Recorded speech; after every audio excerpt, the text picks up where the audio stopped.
Hello guys! Hello! Welcome dito sa aking channel. This is for Sagittarius. Sagittarius, welcome dito sa aking channel, Kapalaran 888.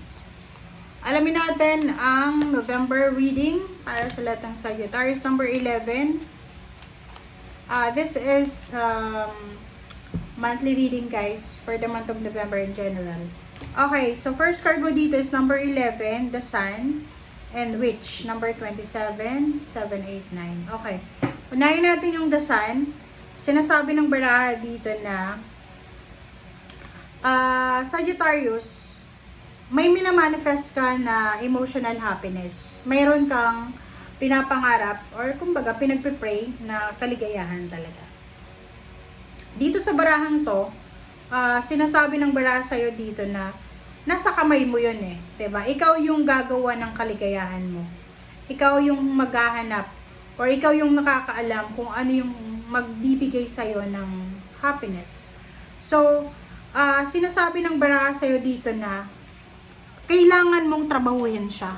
Okay? Kasi hindi naman like yung happiness natin ay hindi nakadepende yan sa tao, hindi nakadepende sa ibang tao. Kumbaga nakadepende yan sa iyo eh kasi iba-iba tayo ng ng perspective eh. Iba-iba tayo ng definition ng happiness eh. Like sa'yo, halimbawa, yung happiness mo is relationship, ako yung happiness ko is yung anak ko, parang ganon, or yung happiness ng ibang tao, yung parents nila. So, sinasabi ng baraha sa atin na hanapin natin, tayo mismo yung nakakaalam kung ano yung magbibigay ng kaligayahan sa atin. So, we need to work for it. We need to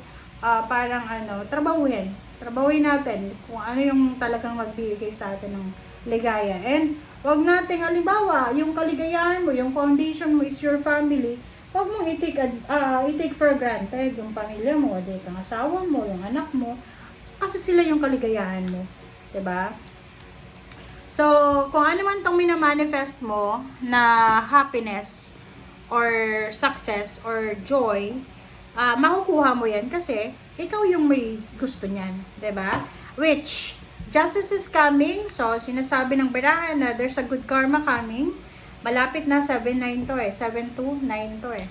'Di ba? So near to completion, it's either may job offer na paparating, contract signing, renewal of contract, documents, wedding. May paparating sa'yo. So just be ready all the time, okay? Ingat din tayo ha. Kasi in terms of relationship, make sure na wala tayong mga third party, or in terms of work, wala tayong mga ginagawang mga sidelines or anything. Okay?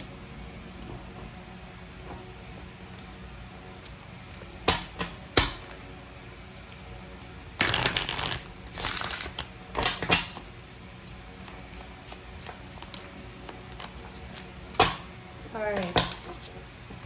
Okay. 51-6-46-10. Wow. So, nakikita ko sir dito, meron na Sagittarius, merong isang tao na nag-iisip. Iniisip ka araw-gabi.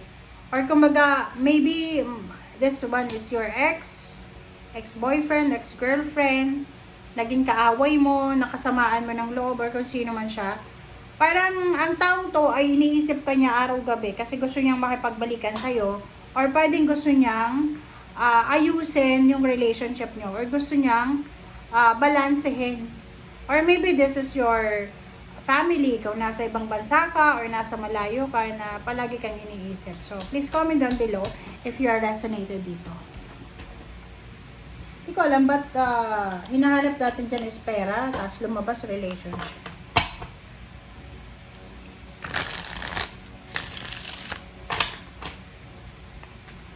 Or maybe meron dito na Sagittarius na posibleng siya ay nakafocus sa trabaho instead sa kanyang pamilya. The situation will be victorious. Yung relationship mo, ano man ang problema mo, ihanda mo yung sarili mo kasi makakatanggap ka ng good news about victory and success. May mga wedding proposal. Pwedeng yung situation nyo sa relationship ay maayos yan. Wala namang problema yung relationship mo eh. Meron lang mga glitches, meron lang kayong hindi magandang pagkakaunawaan, or lalo na yung mga bagong magkarelasyon, hindi nyo pa kabisado siguro kung ano yung mga ugali nyo. So, may mga tampuhan, parang gano'n. Alright.